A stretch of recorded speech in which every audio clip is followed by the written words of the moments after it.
Hey guys, welcome to study with Mayank. मैं हूं आपका मयंक और आज ला रहा हूं मैं आपके लिए एनसीईआरटी पॉलिटी क्लास 10 से। यहाँ आज आपका जो चैप्टर नंबर 1 है, यानी हम यहाँ देखेंगे सत्ता की साझेदारी। तो चलिए स्टार्ट करते हैं आज का वीडियो। देखते हैं हमें क्या क्या डिस्कस करना है यहाँ पर और क्या क्या नोट डाउन करना है। देखिए, वीडियो स्टार्ट करने से पहले आप लोगों से कहना चाहूँगा कि जिन लोगों ने अब तक हमारा नया चैनल रूरल एकेडमी सब्सक्राइब नहीं किया है वो इसे सब्सक्राइब कर लें। यहाँ पर हमारी यूपीएससी और स्टेट पीसीएस एग्जाम की डेली करंट अफेयर सीरीज आती है मॉर्निंग में, तो आप लोग इसे सब्सक्राइब करना बिल्कुल भी ना भूलें।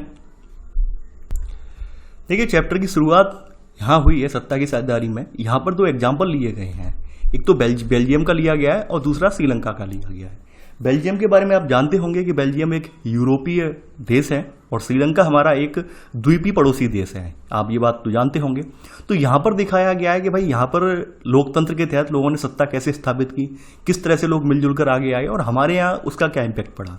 यानी कि यहाँ पर सीधा सीधा मतलब ये है कि भारतीय लोकतंत्र की ओर तुलना की गई है इन देशों के साथ कि भारतीय लोकतंत्र में हमने जो लोकतंत्र का ताना बाना था उसे किस तरह से बुना, और इन देशों में भी था कि इन देशों ने वो लोकतंत्र का जो ताना बाना था जिसमें लोगों का सबका समर्थन, सबका साथ हो और सब लोग मिलजुल कर आए, सब लोगों की लोकतंत्र में भागीदारी हो, इन लोगों ने उस चीज़ को कैसे स्थापित किया। लोकतंत्र का मतलब यही होता है कि सभी लोग मिलकर आगे आए, सभी लोगों की उसमें सक्रिय भागीदारी हो।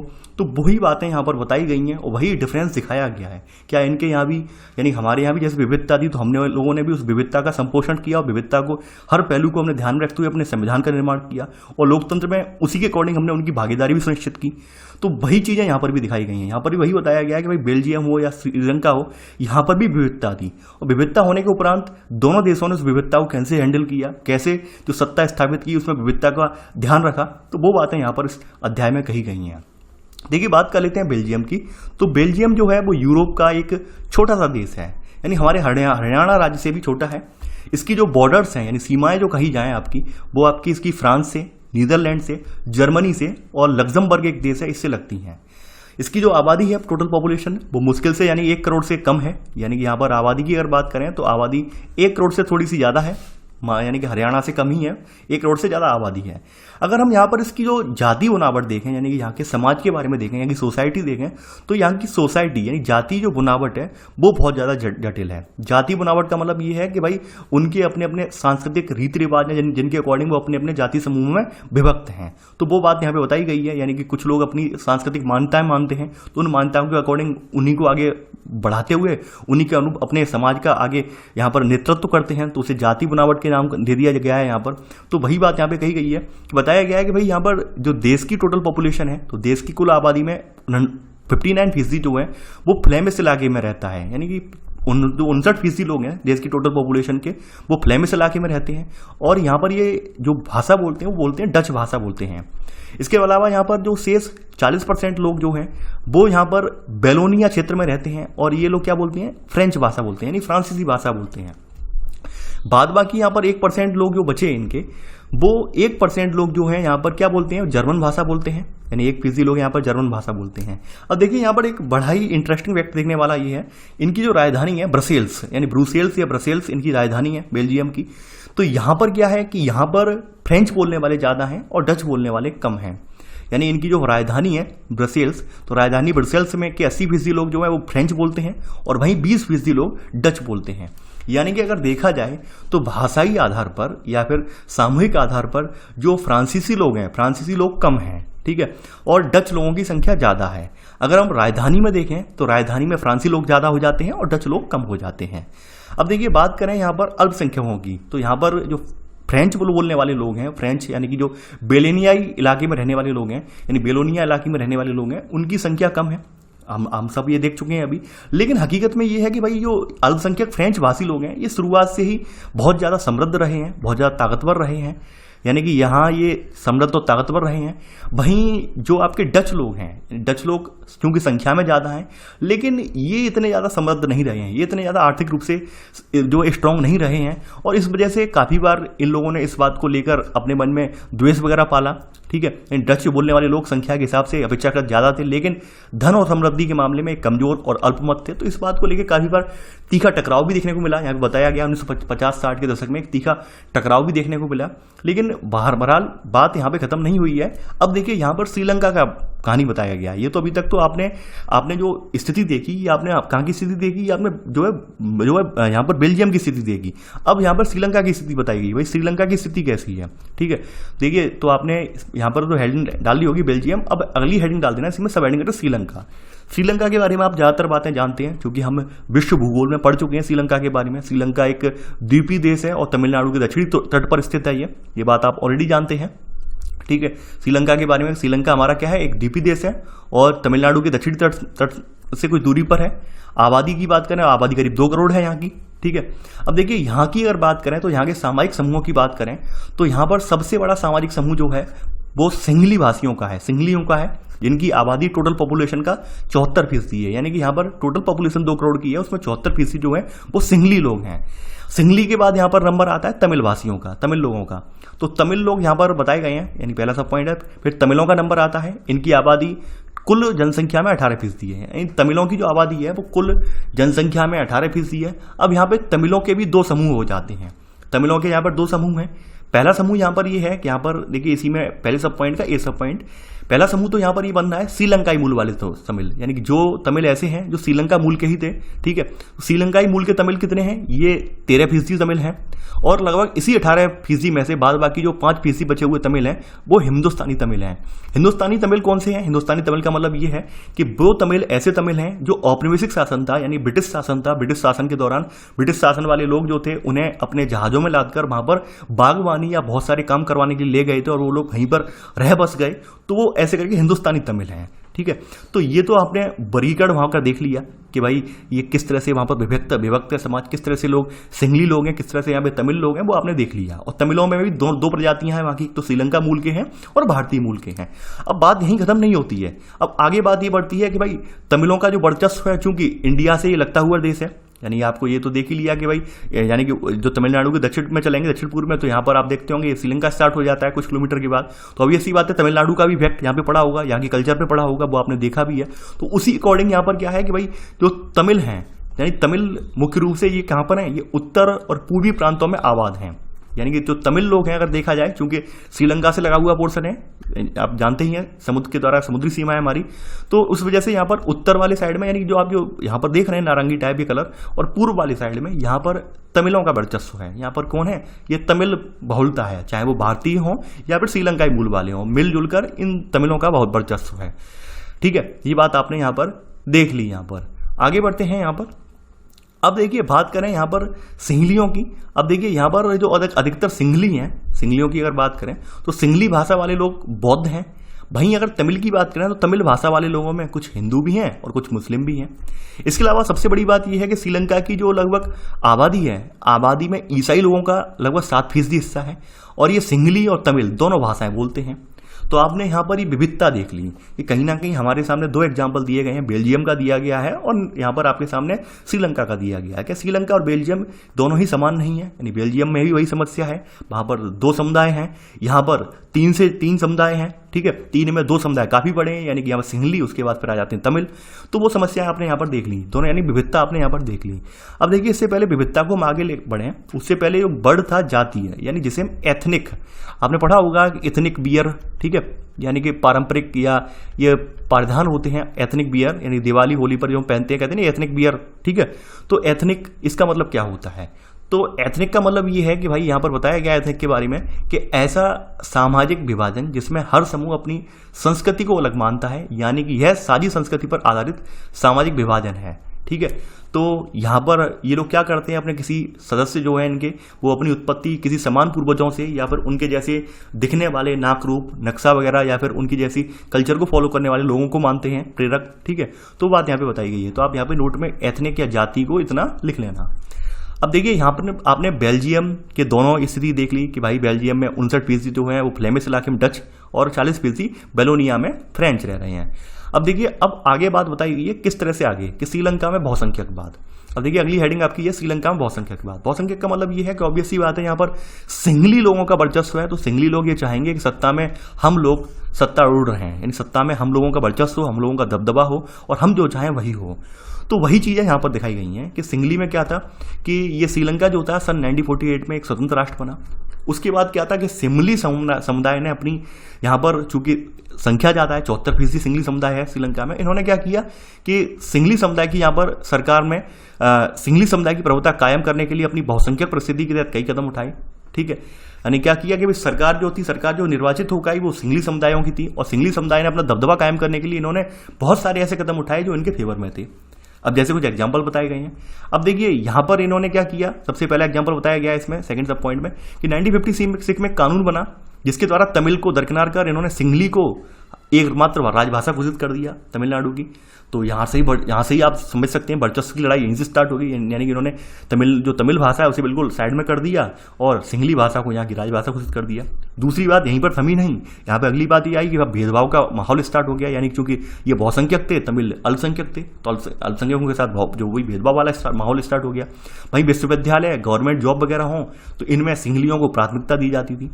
अब यहाँ से भी भाई ऑब्वियसली बात है, तमिल लोग जो हैं इससे क्रुद्ध जरूर हुए होंगे, तमिल लोगों को इन सब चीज़ों से इनकी भावना आहत जरूर नहीं हुई होंगी। चौथी बात यहाँ पर बताई गई है, यानी चौथी बात यहाँ पर ये है कि नए संविधान में सरकार यहाँ पर जो थी बौद्ध मत को संरक्षण और बढ़ावा देगी। ठीक है, नए संविधान में यह प्रावधान था कि सरकार ओनली बौद्ध मत यानी कि जो सिंगलियों का मत है उसे ही केवल बढ़ावा दे रही थी, उन्हें संरक्षण दे रही थी। अब चूंकि तमिल जो थे वो हिंदू भी थे मुस्लिम भी थे, तो ऐसे में उनकी भावनाएं आहत होना स्वाभाविक बात है। तो वही चीज़ें हुई, यानी ये आपने चीज़ें देख ली कि किस तरह से बहुसंख्यक सत्ता जब यानी बहुसंख्यक लोग सत्ता में विराजमान हो गए, उसके बाद किस तरह से वहाँ पर उन्होंने एक गंदा खेल खेला और गंदे खेल खेलने की वजह से वहाँ पर एक डिस्प्यूट को जन्म दिया, एक विवाद को जन्म दिया। चाहते तो बड़े अच्छे तरीके से मिलजुल कर सरकार बना सकते थे, मिलजुल कर व्यवस्था कायम कर सकते थे, संविधान का निर्माण इस प्रकार से कर सकते थे कि भाई वो भी खुश रहते, हम भी खुश रहते, सबका भला होता, लेकिन ऐसा नहीं चाहा इन्होंने वहां पर अपना दबदबा कायम करने के उद्देश्य से क्या किया कि भाई पूरा संविधान जो था, पूरा संविधान के जो रूल्स रेगुलेशन थे वो अपने अकॉर्डिंग तैयार किए। अब वही बात आगे बढ़ते हैं। ऐसे क्या हुआ कि भाई समझ सकते हैं कि श्रीलंकाई तमिलों की नाराजगी और शासन को लेकर उनका बेगानापन बढ़ता चला गया। ठीक है, कि भाई उन्होंने लगा बाद में कि संविधान और सरकार की नीतियां उन्हें समान राजनीतिक अधिकारों से वंचित कर रही हैं, यानी बिल्कुल स्वाभाविक बात है, यानी कि सरासर नाइंसाफी है। सरकारी नौकरियों में भी उन्हें जो है वरीयता दे नहीं रहे हैं, सिंगलियों को वरीयता दे रहे हैं, न ही उनके धर्म को संपोषित करने के लिए कोई ध्यान दिया जा रहा है। तो ऑब्वियस सी बात है किसी के मन में भी इस बात को लेकर क्रोध जरूर होगा।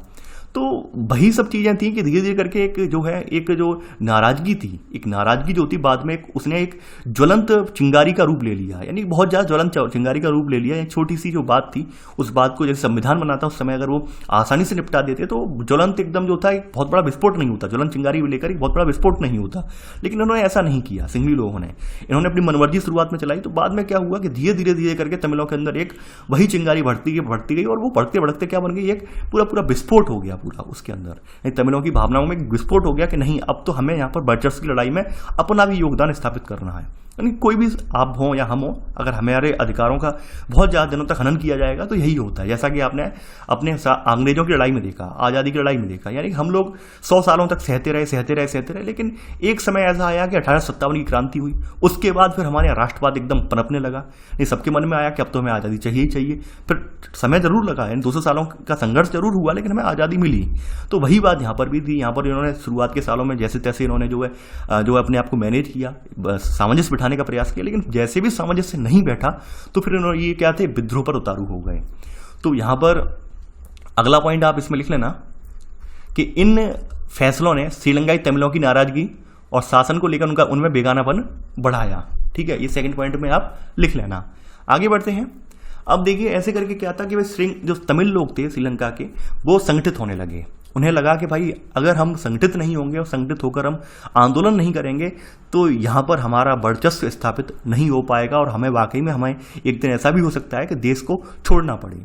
ऐसी स्थितियां बनती हैं, काफ़ी सारे देशों में बनती हैं कि भाई धीरे धीरे करके जब संघर्ष बढ़ता चला जाता है तो एक स्थिति ये भी बनती है मारकाट वाली स्थिति हो, यानी देश छोड़ने की भी स्थिति हो, तो वही स्थिति यहाँ पर भी क्रिएट हो सकती थी। तो इसलिए क्या किया भाई, तमिलों ने उस चीज़ को ध्यान में रखते हुए एक अपने आप को संगठित किया और संगठित करने के उपरांत इन्होंने क्या किया कि 1980 के दशक में यहाँ पर उत्तर पूर्वी इलाके में स्वतंत्र तमिल ईलम सरकार बनाने की मांग को लेकर अनेक राजनीतिक संगठन बने। अब देखिए ईलम से आपके माइंड में एक चीज़ आई होगी, लिट्टे का नाम आया होगा। लिट्टे के बारे में लगभग सभी ने सुना होगा, नहीं सुना है तो मैं बता दे रहा हूं। लिट्टे की फुल फॉर्म है यहाँ पर liberation tigers of Tamil Eelam. ठीक है, liberation tigers of Tamil Eelam, यानी यही जो पार्टी है इसको यहाँ पर आगे चल के लिट्टे कहा गया, लेकिन liberation tigers of Tamil Eelam.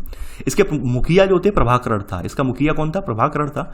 इसके बारे में आपने कहानी पढ़ी होगी, कहानी सुनी भी होगी कि बस जब वहाँ पर संघर्ष का माहौल जब बढ़ गया तो जो प्रभाकरण था, क्योंकि वो तमिलों का नेतृत्व करता था, तो ऐसे करके यहाँ पर गृह युद्ध स्टार्ट हो गया, यानी तमिलों में सिंगलियों में गृह युद्ध स्टार्ट हुआ। गृह युद्ध स्टार्ट होने से यहाँ पर इस देश को एक अपूर्णीय क्षति हुई, यानी लाखों की संख्या में लोग बेघर हुए, मारे गए, ठीक है, और लंबा संघर्ष चला। आपको लिट्टे से याद आया होगा कि हमारे पूर्व प्रधानमंत्री श्री राजीव गांधी जी भी जो थे वो इसी संघर्ष में पार्टिसिपेट करने की वजह से उनकी हत्या हुई थी। आपको याद होगा, नहीं याद हो तो आपने न्यूज़पेपर वगैरह पढ़े होंगे, अक्सर उनकी जो है उनकी जहाँ पर स्वर्गवास का जो दिनांक है, ठीक है, ये डेथ एनिवर्सरी पे हमेशा अखबारों में आर्टिकल छपता है वो, और पूरा बताया जाता है क्यों उनकी हत्या हुई थी। तो हत्या उनकी इसीलिए हुई थी कि भाई यहाँ पर इनका मैटर चल रहा था आंतरिक, और इन्होंने भाई हमारे पूर्व प्रधानमंत्री श्री राजीव गांधी जी हैं, इन्होंने वहाँ पर हस्तक्षेप के लिए अपने यहाँ से इंडियन आर्मी भेज दी थी। इस बात को लेकर जो लिट्टे संगठन के समर्थक थे बहुत नाराज थे कि भाई हमारा संघर्ष है, जब हम संघर्ष में थे तो आपने हमारा साथ नहीं दिया, अब जब हम अपने हक की आवाज़ उठा रहे हैं तो आप हमें दबाने के लिए आप सरकार का सहयोग दे रहे हैं। तो देखिए, इसमें हम ये नहीं कहते हैं कि भाई हम ना तो हम उनका तमिलों का फेवर ले रहे हैं, ना ही मैं किसी पार्टी का फेवर ले रहा हूँ, लेकिन हाँ जो जायज मांगे होती हैं, जैसे अगर मान लेते हैं तमिलों के साथ पहले अत्याचार हो रहा था और पहले से अगर हमारी गवर्नमेंट यानी हमारी भारत सरकार भी ये कहती है भाई तमिलों को भी बराबर हक दें, तो यकीन मानिए ये लिट्टे जैसी कंडीशन क्रिएट नहीं होती, लिट्टे जैसे संगठन बन के खड़े ही नहीं होते। लेकिन वही बात है कि अत्याचार शुरुआती स्तर पर होता है तो कोई बोलने को तैयार नहीं होता है, जब चरम पे पहुंच जाता है, चरम पे पहुंचने के बाद एक विस्फोट फूटता है, तब सब देखते हैं कि भाई अब कैसे इसे कंट्रोल किया जाए। अगर पहले से हम उस अत्याचार का निवारण कर दें तो ऐसी स्थिति क्यों क्रिएट हो, सोचने वाली बात है, लेकिन पहले से हम ध्यान में नहीं देते। तो वही स्थिति यहाँ पर भी थी। अगर शुरुआत में भारत जैसे देश ने, तमिलनाडु उसके पास में था, तमिलनाडु की राज्य सरकारों ने अगर उन पर दबाव डाला होता, ऑब्वियस सी बात है कि आप हमारे यहाँ के तमिल हैं, तमिल भाषी वाले लोग हैं, क्योंकि भारत में तो पूरा तबका है तमिलों का, तो अगर कहते तो यकीन मानिए कहीं ना कहीं तमिलों के साथ न्याय होता। लेकिन शुरुआत में वही है कि उदासीनता दिखाई, हमने कहा भाई हमें दूसरे देश का मैटर है, हमें क्या लेना देना, लेकिन बाद में उन्होंने अब सहायता मांगी तो हमने सहायता भी दे दी अपनी, ठीक है, लेकिन उस चीज़ का एक नेगेटिव इंपैक्ट पड़ा। नेगेटिव यही पड़ा, फिर बाद में एक अपूर्णीय क्षति हुई हमारे भारत के साथ भी, हमारे पूर्व प्रधानमंत्री की हत्या कर दी गई, और उसके बाद फिर भारत ने इस तरह के किसी मामले में हस्तक्षेप करने से बिल्कुल इनकार कर दिया। आपने देखा होगा कि लगभग 20 से 22 साल गुजर गए, भारत ने फिर इस तरह की किसी सैन्य कार्रवाई में हिस्सा नहीं लिया। यानी इस तरह की किसी भी दूसरे देश के कोई मैटर होते हैं तो भारत उनसे अपने आप को अलग थलग कर लेता है। आप अगर इतिहास उठा के देखेंगे और यहाँ पे बिपिन चंद्रा की जो आज़ादी के बाद भारत वाली किताब पढ़ेंगे तो आपको समझ में आ जाएगा, भारत जो है हस्तक्षेप नहीं करता। किसी देश का गृह युद्ध का माहौल हो, कुछ भी हो, तो भारत उसमें एकदम साइलेंट रहता है, भारत को उसमें लेने देना नहीं होता है। तो वही बात है, 1980 के दशक में पार्टी बनी, ठीक है। अब यहाँ पर ये पार्टी बनने के उपरांत ये हुआ कि भाई श्रीलंका में दो समुदायों के बीच जो पारस्परिक अविश्वास था, अविश्वास ने बड़े टकराव को गृह युद्ध में परिणत कर दिया, ठीक है। यानी कि यहाँ पर श्रीलंका में दो समुदायों के बीच जो पारस्परिक अविश्वास था, इसने बड़े टकराव का रूप ले लिया, और ये टकराव किसमें था, ये गृह युद्ध में परिणत हो गया। यानी ऐसे करके यहाँ पर संघर्ष बढ़ता चला गया। एंड में ये हुआ कि भाई ये युद्ध बढ़ता गया, और आपको पता है श्रीलंका के बारे में, यहाँ पर मैंने लाखों की संख्या में लोग मारे गए थे।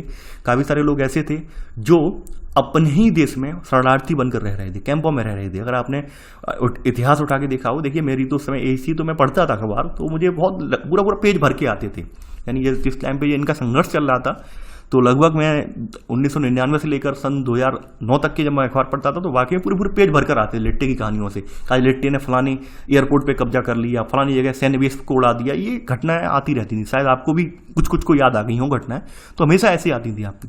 तो यहाँ पर एक लंबा संघर्ष चला। उस लंबे संघर्ष के बाद यहाँ पर क्या हुआ कि लिट्टे की हार तो हुई, 2009 में इस गृह युद्ध का अंत हुआ, और गृह युद्ध के अंत होने के बाद यहाँ पर इस देश का फिर से जो है यहाँ पर नवीनीकरण किया गया। आप समझ सकते हैं नवीनीकरण का मतलब क्या है।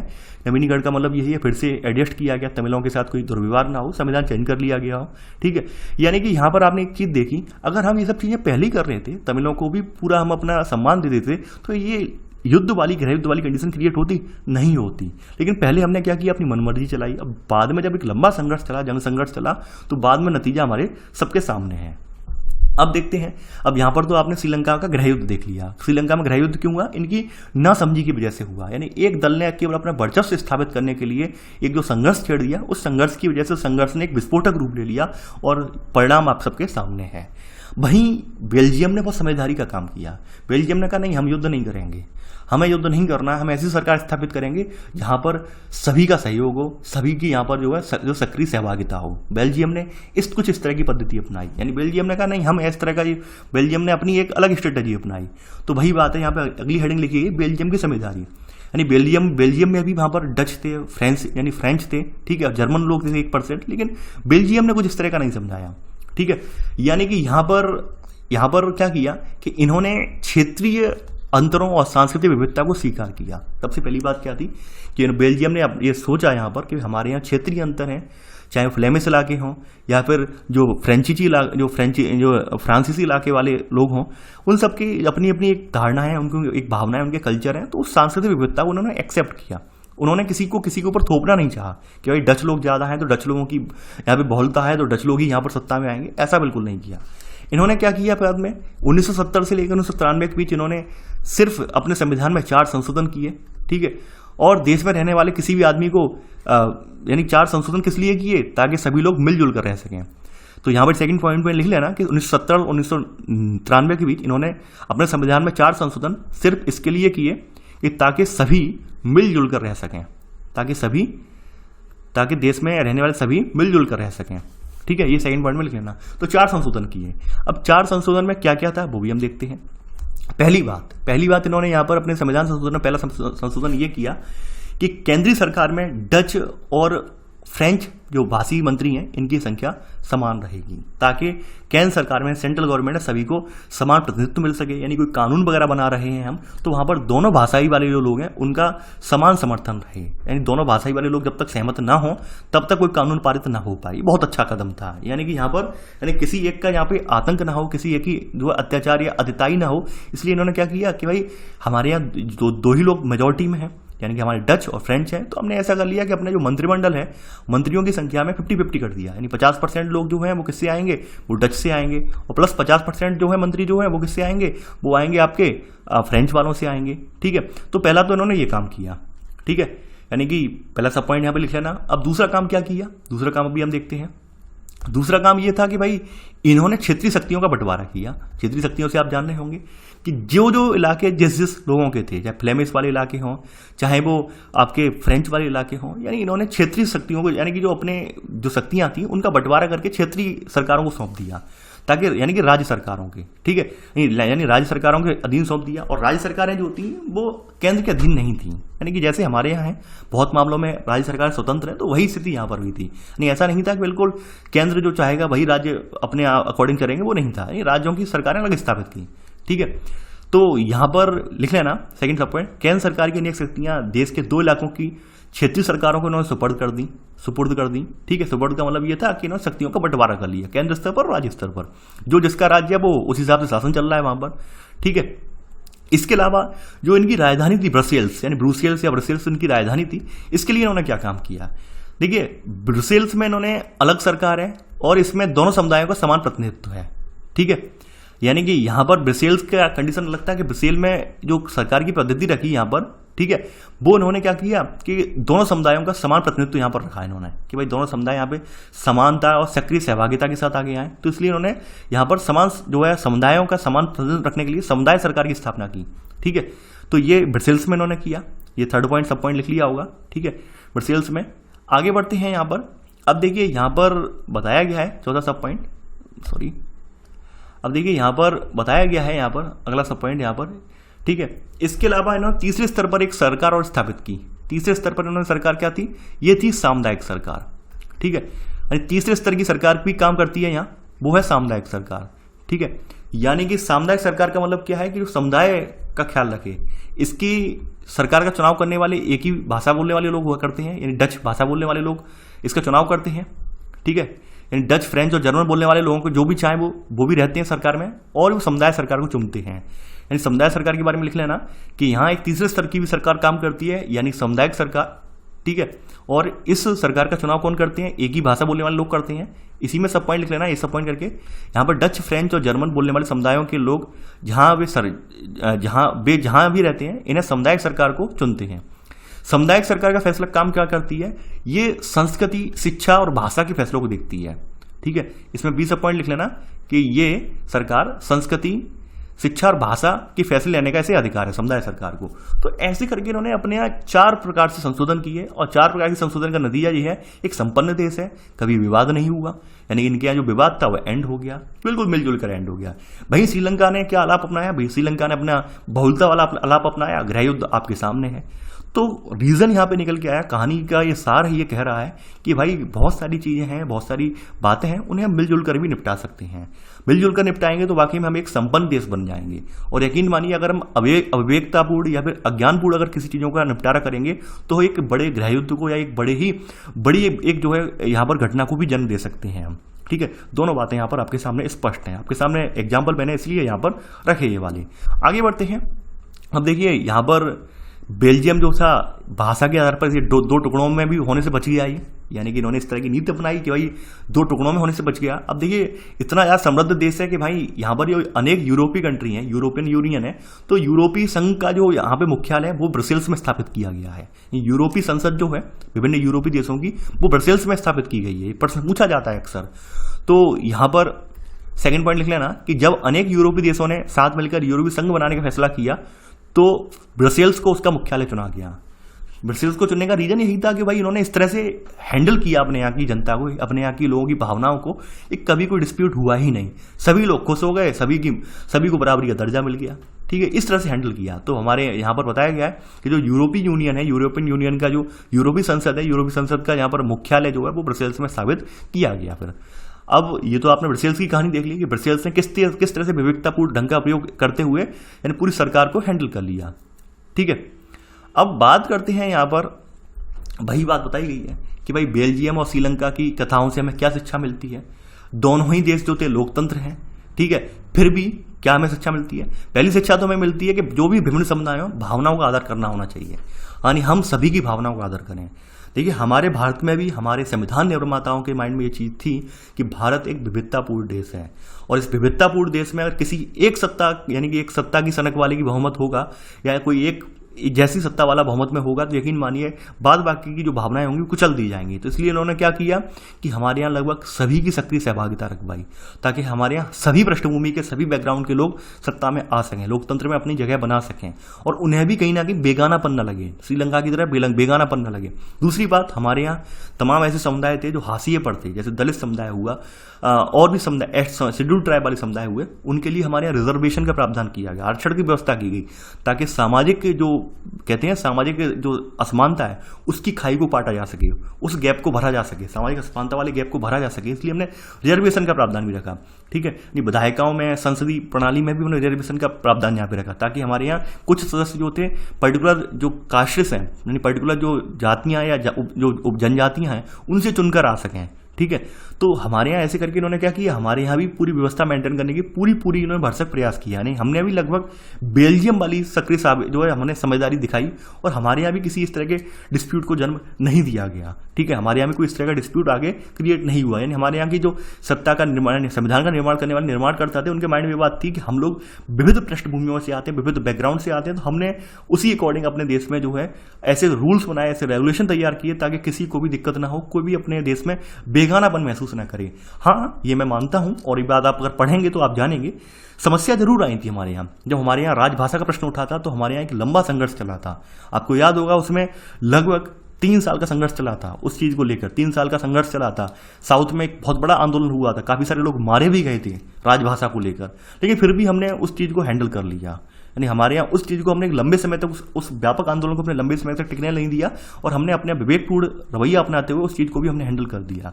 देखिए ये सब कहानियां, ये सब किस्से जो हैं, ये सब आप थोड़ा टाइम निकालकर आप जो किताबें हैं, जैसे बिपिन चंद्र की आज़ादी के बाद भारत है या फिर रामचंद्र गुहा जी की किताब है, ठीक है, यानी महात्मा गांधी के बाद की जो भारत वाली किताब रामचंद्र गुहा जी की किताब है, ये सब किताबें आप पढ़ा कीजिए, इन सबसे नॉलेज मिलेगी आपको, जानेंगे आप कि देश के निर्माण में किस तरह से योगदान दिया। तो ये सब चीज़ों से आपको पढ़ के नॉलेज मिलेगी। अब देखिए यहाँ पर अगली जो हेडिंग है ये है सत्ता की साझेदारी क्यों जरूरी है, यानी कि सत्ता की साझेदारी जरूरी क्यों है, पहली हेडिंग यहाँ पर ये निकाली गई है। अब देखिए इससे पहले एक कार्टून दिया गया, इस कार्टून को पहले हम देख लेते हैं, कार्टून थोड़ा देख लेते हैं। ये आप देख पा रहे हैं एक कार है और कार में 2 स्टीयरिंग है, एक लेफ्ट साइड में एक राइट साइड में, एक लेफ्ट में एक राइट में है स्टीयरिंग। अब ये स्टीयरिंग कहाँ की है वो भी हम देख लेते हैं। ये जर्मन इंजीनियरिंग का बेहतर नमूना है, जो जर्मन गवर्नमेंट में दो स्टीयरिंग दिखाई गई है, एक लेफ्ट साइड में एक राइट साइड में।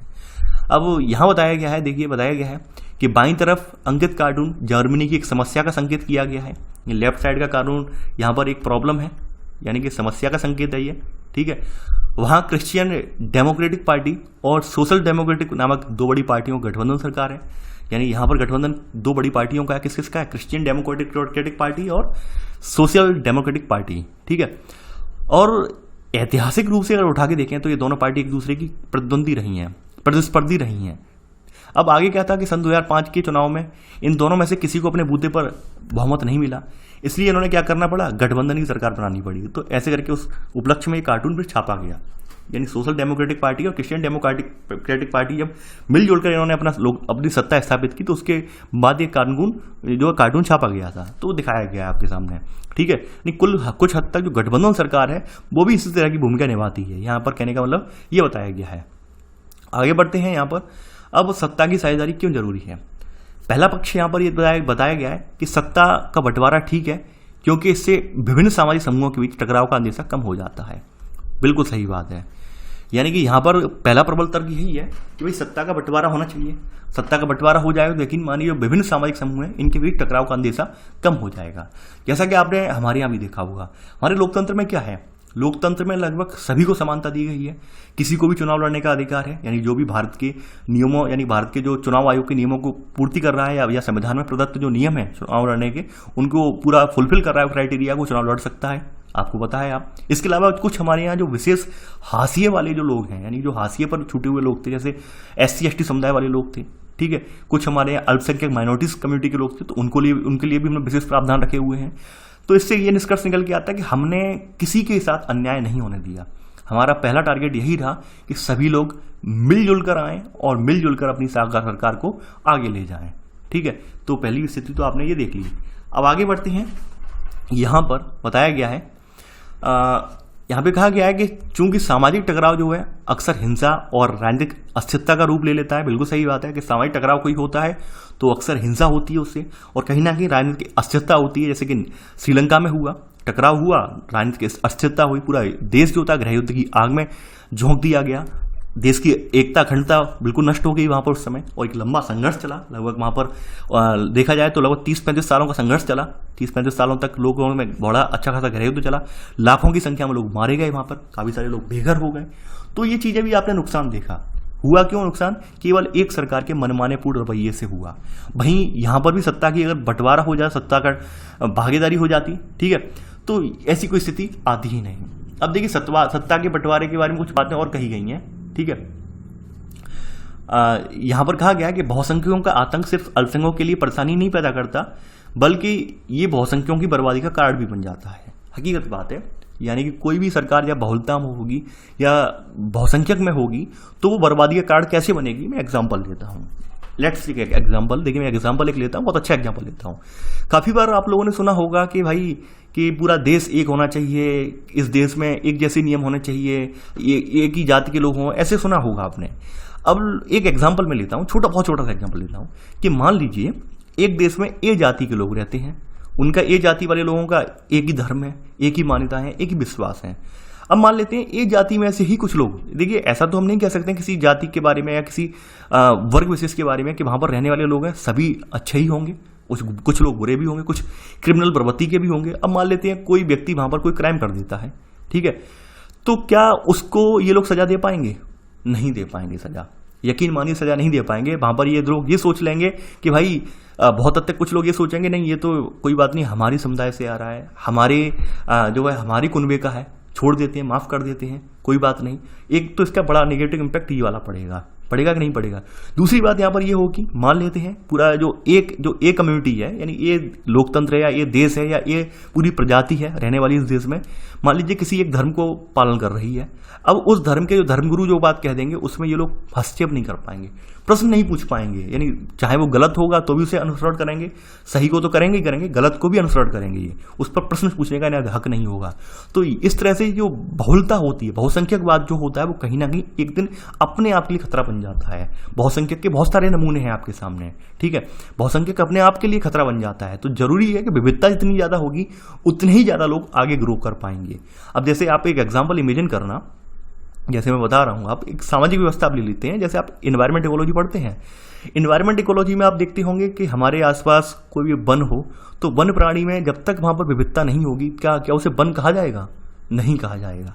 हमारे भाई वन, अगर वहाँ पे उस जो है पूरा आपका जो राष्ट्रीय उद्यान है जो भी है, ठीक है, तो वहाँ पर वन प्राणी क्षेत्र जो भी है, वहाँ पर विविधता नहीं होगी तो क्या वो वन प्राणी क्षेत्र कहलाया जाएगा? नहीं कहलाया जाएगा। वन कहा जाएगा? नहीं कहा जाएगा।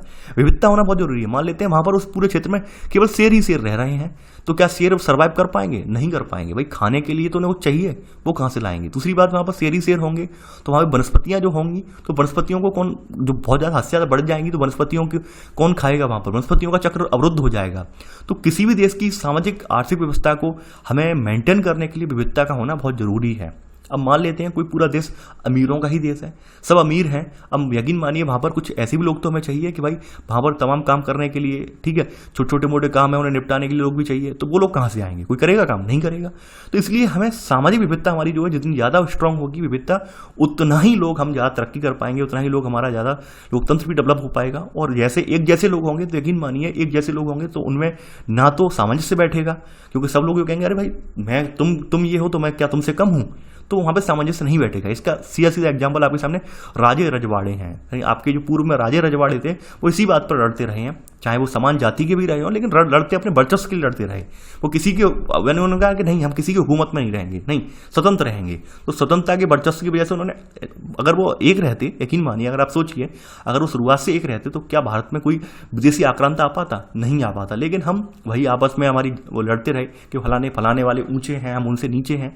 तो वही चीज़ें जो टकराव का कारण थी वो विदेशी आक्रांताओं के लिए वो मौका का कारण बनी।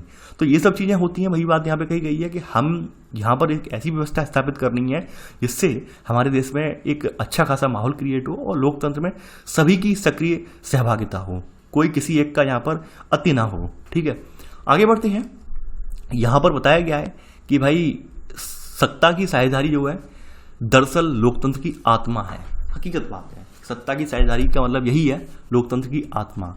यानी कि यहाँ पर कहा गया है कि लोकतंत्र का मतलब होता है कि लोग इस शासन व्यवस्था के अंतर्गत हैं और उनके बीच सत्ता को बांटा जाए। ठीक है, यानी कि लोकतंत्र की आत्मा का मतलब ये है कि लोग जो सत्ता चल रही है शासन व्यवस्था के अंतर्गत ही आते हैं और सत्ता को उनके बीच बांटा जाए, जैसे जैसे जरूरत है उसके अकॉर्डिंग बांट दिया जाए। तो ये यहाँ पर ही बात निकल के आती है। अगर ऐसा किया जाता है तो कोई भी देश में डिस्प्यूट क्रिएट नहीं होगा, कोई विवाद को जन्म नहीं हो पाएगा। और ऐसा नहीं होता है, अगर हमारे यहाँ श्रीलंका जैसी स्थिति होती है तो वही गृहयुद्ध वाली स्थिति क्रिएट होगी। ठीक है, आगे बढ़ते हैं। यहाँ पर बताया गया है कि दो तर्कों में से एक को हम युक्तिपरक और दूसरे को नैतिक तर्क कह सकते हैं। देखिए यहाँ पर दूसरा तर्क ये वाला तर्क था, ये इसमें सेकंड सब पॉइंट, पहला सब पॉइंट नोट कर लेना कि सत्ता की साझेदारी दरअसल लोकतंत्र की आत्मा है। ठीक है, और लोकतंत्र की आत्मा ये पूरा लिख लेना यहाँ से यहाँ तक। अब देखिए इसमें एक तर्क जो है यहाँ पे कौन सा है, यहाँ पर एक तर्क जो है वो युक्तिपरक है। ठीक है, एक तर्क जो है युक्तिपरक है और दूसरे को नैतिक तर्क। युक्तिपरक मतलब ये है कि लाभ हानि हमने सब तरफ से देख लिया है, यानी युक्त का मतलब ये है पूरा लाभ हानि का हिसाब लगा के बैठे हैं। ठीक है, यहाँ पे युक्तिपरक का मतलब बताया गया है कि भाई युक्तिपरक का मतलब ये होता है कि हम पूरा लाभ हानि, पूरा प्रॉफिट लॉस इनका सावधानी से एनालिसिस करके बैठे हैं। ठीक है, ये युक्तिपरक होता है मतलब। ठीक है, आपने पढ़ा भी होगा पहले, अगर नहीं पढ़ा है तो आप ध्यान कर लेना। युक्तिपरक का मतलब होता है पूरा हम प्रॉफिट लॉस सबको देख चुके हैं। तो यहाँ पर इन्होंने दो तर्क रखे हैं। एक तर्क इनका ये हो गया कि भाई सामाजिक समानता लाने के लिए सत्ता का बंटवारा होना चाहिए, ये इनका युक्तिपरक तर्क है, यानी कि एक लाभ हानि सबको देखते हुए तर्क है। भाई नैतिक तर्क इनका ये है कि भाई साझेदारी लोकतंत्र की आत्मा है, ये इनका नैतिक तर्क है। नैतिक तर्क का मतलब ये है कि लोग नैतिकता में विश्वास हो, लोगों के कुछ बिलीव्स, कोई भावनाएं जो हों उनको ठेस ना पहुंचे, उनको आघात ना पहुंचे और वो लोकतंत्र से जुड़े रहें। तो यहाँ पर इसी में लिख लेना है, इसी में सेकंड सब पॉइंट, कि इन दो तर्कों में से एक को हम युक्तिपरक और दूसरे को नैतिक तर्क कह सकते हैं। ठीक है, ये आप यहां पे नोट कर लेना। इसी में सब पॉइंट लिख लेना है यहां पर कि युक्तिपरक या समझदारी का तर्क लाभकर परिणामों पर जोर देता है। वहीं हमारा जो नैतिक तर्क है ये सत्ता के बंटवारे के अंतर्भूत महत्व को बताता है कि बंटवारा क्यों आवश्यक है। जैसे आपने देखा होगा, सत्ता के बंटवारे की हम बात करें, एक बहुत अच्छा एक प्रासंगिक एग्जाम्पल आपके सामने है, वो है आपकी महाभारत। ठीक है, महाभारत में केवल पांडवों ने क्या मांगा था? 5 गांव ही तो मांगे थे कि केवल दे दो, हमें दे दो केवल 5 ग्राम, रखो अपनी धरती तमाम, हम वहीं खुशी से खाएंगे, परिजन पर असीना उठाएंगे। लेकिन दुर्योधन वो भी दे ना सका, आशीष समाज की ले ना सका। ठीक है, आपने सुना होगा रामधारी सिंह दिनकर जी की लाइनें हैं रश्मि रथी की, जो मैंने चंद यहाँ पर अंश उनका प्रस्तुत किया है। तो वो लाइनें, ये बिल्कुल सही लाइनें जो है ना, ये श्रीमद् भगवत गीता की ही ये लाइनें हैं। ठीक है, वो उन्होंने अपनी ये कविता के फॉर्म में से लिखी हैं। तो वो हकीकत थी। केवल पांडवों ने शुरुआत में 5 गाँव मांगे थे कि भाई हमें केवल 5 गाँव ही दे दो, हम केवल वहीं पर अपना जीवन यापन कर लेंगे। लेकिन दुर्योधन अपने दम्भ में था, दुर्योधन का हम 5 गाँव क्या, एक कूड़ जमीन नहीं देने वाले। तो नतीजा आपके सामने हुआ, समझ रहे हैं आप? नतीजा नहीं, मैंने इतिहास को इसलिए मैंने उठाया, और वो भी मैंने ऐसा इतिहास उठाया है जो कभी किसी भी वर्तमान से छुपा नहीं रहेगा। यानी जो वर्तमान आएगा, वो कुरुक्षेत्र का रण हमेशा हर किसी को जो वहाँ पर याद रहेगा। ठीक है, तो वही बात है यहाँ पर कि हमें हमेशा कुछ नैतिक तर्क भी होने चाहिए। यानी उस समय जो दुर्योधन के पिताजी या दुर्योधन के जो हितैषी थे, वो उस समय वो कह देते कि भाई बेटा दे दो 5 गाँव, तो ये डिस्प्यूट नहीं होगा। लेकिन सब लोग अपनी कुर्सी से बंधे रहे, नहीं होना कोई, चाहे भीष्म पितामह हो, जो भी हो, विदुर हो, जो भी हो, आप लोग सब लोग जानते हैं। तो अगर वो कह देते उस समय, तो वाकई में ये महाभारत का रण कभी नहीं होता। तो आपके समझदार हैं, आपके सामने चीज़ें हैं, तो ये दोनों चीज़ें होनी चाहिए। एक तो युक्तिपरक होना चाहिए, दूसरा नैतिकता भी होनी चाहिए। ठीक है, कुछ अंतर्भूत महत्व भी होना चाहिए। ठीक है, आगे बढ़ते हैं यहाँ पर। अब यहाँ पर एक कहानी बताई गई है, खलील की उलझन। ठीक है, खलील की उलझन। देखिए यहाँ पर इस कहानी में बड़ा अच्छा यहाँ पर लिया गया है, विक्रम बेताल वाली कहानी से रिलेट करके दिखाया गया है। विक्रम बेताल वैसे एक ये माइथोलॉजिकल कैरेक्टर है। ठीक है, माइथोलॉजिकल माइथोलॉजिकल बोल गया, फिक्शनल कैरेक्टर है ये। ठीक है, पहले विक्रम और बेताल मतलब भूत। ठीक है, तो यहाँ पर विक्रम को दिखाया गया, ये बाइक चला रहा है और बेताल इसके कंधे पे बैठा है, कहीं विक्रम सो ना जाए, एक्सीडेंट ना हो जाए, इसके लिए ये कहानी सुनाता है इसे। ठीक है, ये इसे कहानी सुनाता है। तो कहानी में क्या है भाई, बताया गया है यहाँ पर विक्रम के बारे में, विक्रम और बेताल की कहानी के बारे में, कि विक्रम रात की खामोशी मोटरसाइकिल पर जा रहा है, बेताल उसकी पीठ पर बैठा है, और यह सोचकर बेताल कहानी सुनाता है कि कहीं नींद ना आ जाए। ठीक है, कहानी है ये बिरुत शहर की, ब्लेब नाम का एक शहर है बिरुत। तो यहाँ पर खलील नाम का एक व्यक्ति रह रहा है। ठीक है, इसके माँ बाप अलग अलग समुदाय से आते हैं। इसके पिता जो हैं वो ऑर्थोडॉक्स ईसाई हैं, और माँ जो है सुन्नी मुसलमान हैं। अब देखिए यहाँ पर ऑर्थोडॉक्स के बारे में अगर मैं आपको आपका प्रकाश डालूं, तो आपको याद आ गया होगा, याद आया नहीं आया, मैं याद दिलवा रहा हूँ। सतीश चंद्रा जी की किताब है।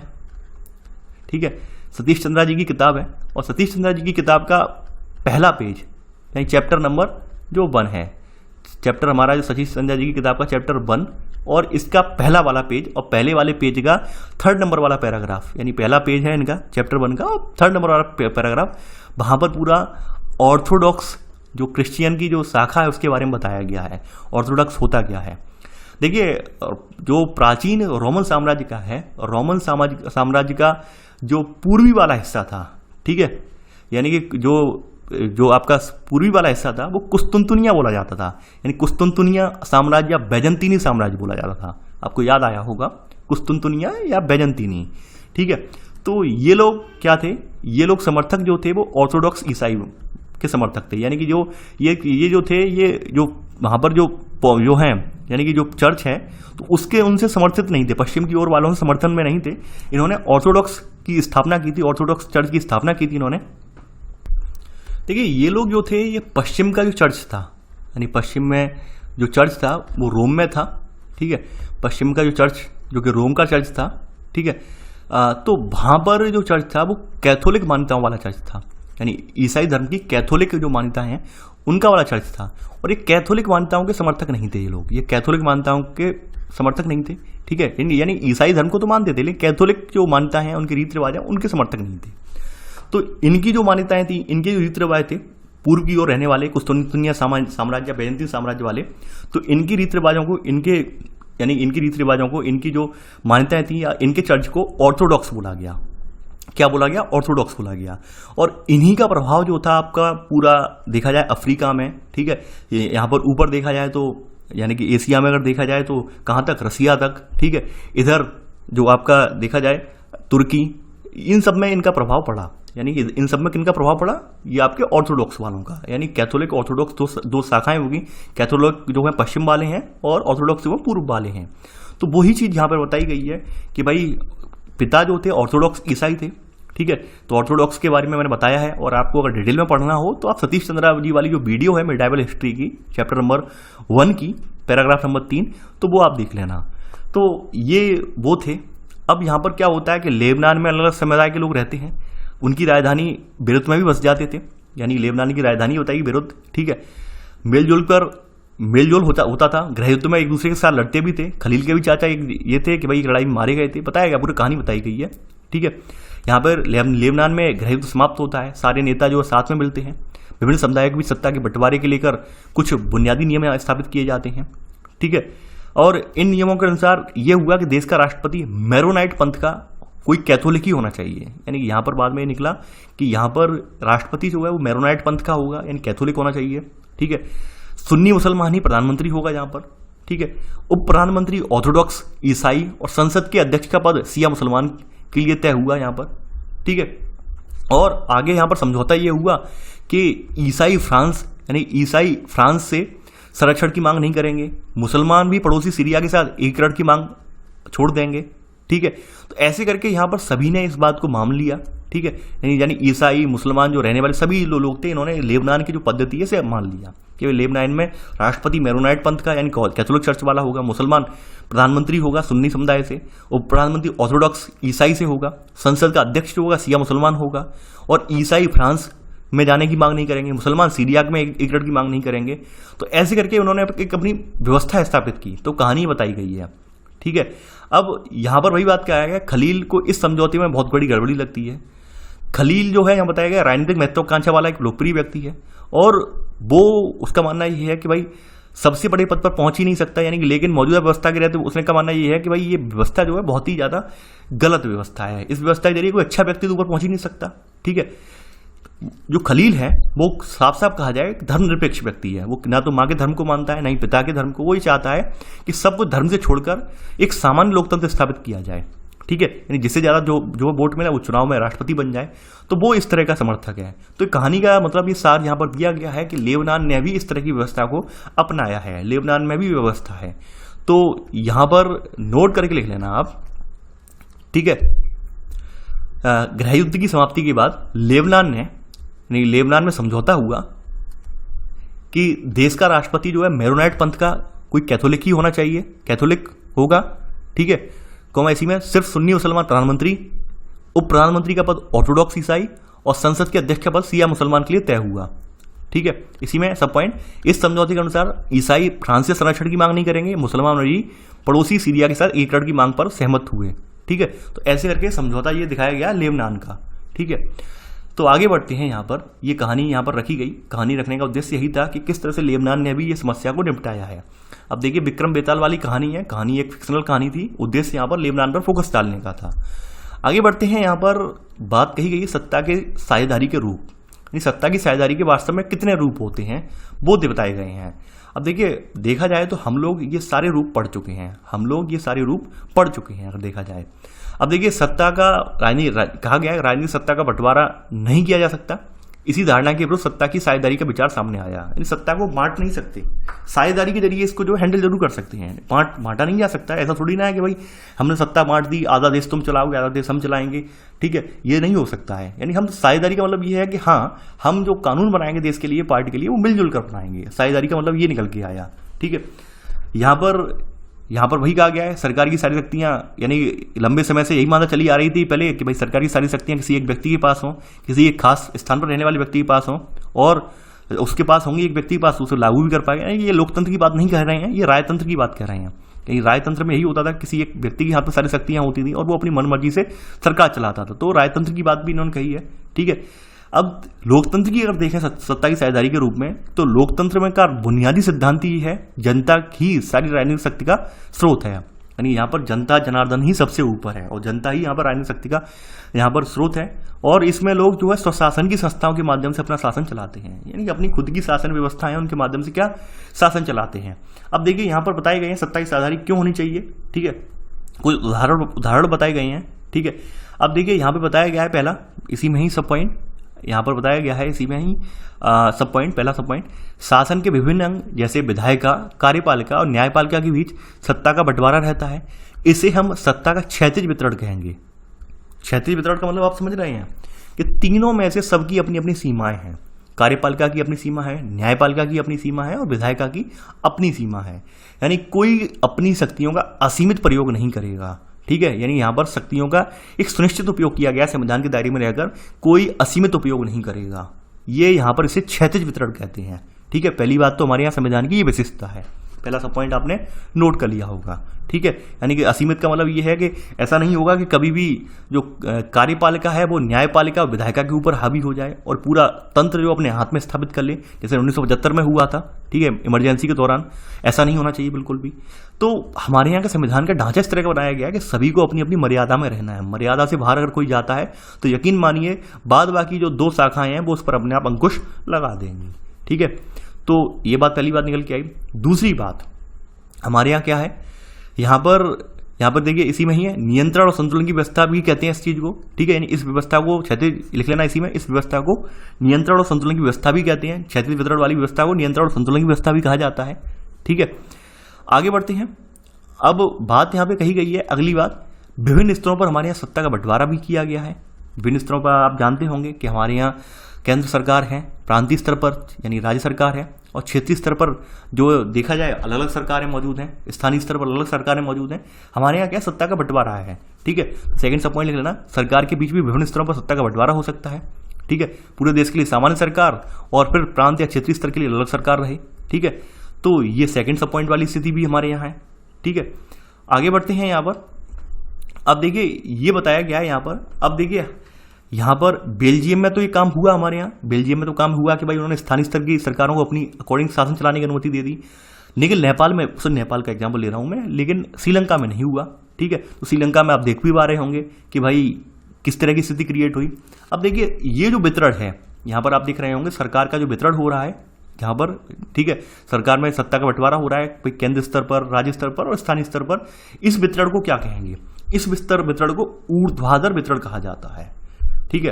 क्यों कहा जाता है वो बता रहा हूं मैं, यानी उच्चतर और निम्नतर स्तर की सरकारों के बीच सत्ता के ऐसे बंटवारे को ऊर्ध्वाधर वितरण कहा जाता है। अभी नहीं, आगे चर्चा करेंगे, लेकिन मैं अभी चर्चा कर दे रहा हूं। ऊर्ध्वाधर का मतलब ये होता है, आपको पता होगा हमारे यहाँ सूचियां आपने पढ़ी हैं, केंद्रीय सूची, समवर्ती सूची, ठीक है, फिर राज्य सूची, आपने देखा होगा। यानी कि केंद्र के बनाए हुए कानून जो होते हैं वो तीनों स्तर पर लागू होते हैं, ठीक है। समवर्ती सूची यानी कि फिर अगले स्तर पर ये बात करें, समवर्ती का मतलब होता है कि केंद्र राज्यों के लिए भी कानून बना सकते हैं, ठीक है। यानी जो विषय जो समवर्ती सूची में होते हैं उन विषयों पर केंद्र राज्यों के लिए कानून बना सकते हैं। राज्य सूची के जो विषय होते हैं उनमें राज्यों को कानून बनाने का अधिकार है, और कोई भी डिस्प्यूट वाली स्थिति है तो ऐसी स्थिति में केंद्र वाले ही कानून एप्लीकेबल होंगे। तो इस बात को लेकर इसे ऊर्ध्वाधर वितरण कहा जाता है। ऊर्ध्वाधर का मतलब आप समझ गए होंगे, ये वाला वितरण, यानी कि अगर निचले स्तर की सरकार मनमानी करती है तो सबसे ऊपर सुप्रीम पावर जो है उसे अपने आप में हैंडल करेगी, ठीक है। इसे ऊर्ध्वाधर वितरण कहते हैं, ये आपने नोट कर लिया होगा, ठीक है। आगे बढ़ते हैं यहाँ पर। अब यहाँ पर अगला हमने यहाँ पर क्या किया है, अगली स्थिति हमने बताई गई थर्ड सब पॉइंट में, हमने सत्ता का बंटवारा विभिन्न सामाजिक समूहों, मसलन भाषाई और धार्मिक समूहों के बीच भी हो सकता है, ठीक है। यानी कि जैसे हमने कुछ क्षेत्रों को आरक्षित कर दिया, यानी हमने प्रचलित आरक्षित क्षेत्र चुनाव प्रणाली है, ठीक है, कुछ पार्टियों को आरक्षित कर दिया, कुछ अल्पसंख्यक समुदायों के लिए भी हमने कुछ सीटें रिजर्व कर दी, ताकि हमारे यहाँ जो हाशिए वाले लोग हैं या फिर अल्पसंख्यक लोग हैं वो अपने को अलग ना समझें, ठीक है, जैसा कि बेल्जियम ने किया। तो ऐसे करके हम अपने यहाँ के लोकतंत्र को सार्थक बना सकते हैं, ठीक है। तो यहाँ पर वही बात है, सत्ता का बंटवारा विभिन्न सामाजिक समूह, मसलन भाषाई धार्मिक समूहों के बीच हो सकता है, ठीक है। जैसे इसमें लिख लेना, सामाजिक रूप से कमजोर समुदाय महिलाओं को विधायिका प्रशासन में हिस्सेदारी दी जाए, ठीक है। यहां पर लिख लेना, प्रशासन में आरक्षित चुनाव के जरिए हिस्सेदारी दी जाए, ऐसे करके लिख लेना ऐसे, ठीक है। तो ये काम भी हमने यहाँ पर किया है। देखिए मैं साथ के साथ आप लोगों को अंडरलाइन इसलिए करता हूँ कि कुछ लोग नोट्स बना रहे हैं यहाँ पर, वरना मैं एक बार में समझाने के लिए समझाता चला जाता, लेकिन मुझे इसलिए रुकना पड़ता है कि यहाँ पे नोट्स भी बना रहे हैं लोग। अगली स्थिति यहाँ पर बताई गई, चौथी स्थिति, कि सत्ता बंटवारे का एक रूप हम विभिन्न प्रकार के दबाव समूहों और आंदोलनों द्वारा शासन को प्रभावित और नियंत्रित करने के तरीके में भी लक्ष्य कर सकते हैं। यानी आपने देखा होगा हमारे यहाँ तमाम प्रेशर्स ग्रुप्स हैं, ठीक है। तमाम हमारे यहाँ लोग हैं, तमाम तरह के संगठन बने हुए हैं जिनकी विभिन्न विभिन्न मान्यताएं हैं, तो वो भी कहीं ना कहीं सत्ता के बंटवारे को लेकर वो भी सजग रहते हैं। उन्हें भी लगता है कि भाई ऐसी पार्टी, ऐसी सरकार सत्ता में स्थापित हो जो हमारी चीज़ें जो हैं, यानी हमारी मान्यताओं का भी ध्यान रखे। व्यापारी लोग अपने लेवल पर सोचते हैं, ठीक है। अगर दक्षिणपंथी वामपंथी संगठन लिए जाएं तो वो अपने लेवल पर सोचते हैं, ठीक है। तो वो सब चीज़ें यहाँ पर कही गई हैं, यहाँ पर वही बात बताई गई है यहाँ पर, ठीक है, कि लोकतंत्र में हम व्यापारी, उद्योगपति, किसान और औद्योगिक मजदूर जैसे कई संगठित हित समूहों को भी सक्रिय देखते हैं, ठीक है। ये सब समूह क्यों सक्रिय रहते हैं? ताकि सभी का वर्चस्व बना रहे और सभी की सक्रिय सहभागिता हो, किसी को भी नुकसान ना हो, ठीक है। तो यहाँ पर हमारे यहाँ ऐसे करके दबाव समूह भी की सक्रिय भागीदारी होती है लोकतंत्र में। तो ये लाइन आप यहाँ पर ये वाली नोट कर लेना जो हाईलाइटेड है और मैं अंडरलाइन कर दी है, ठीक है। तो ऐसे करके आपका ये चैप्टर समाप्त हो जाता है।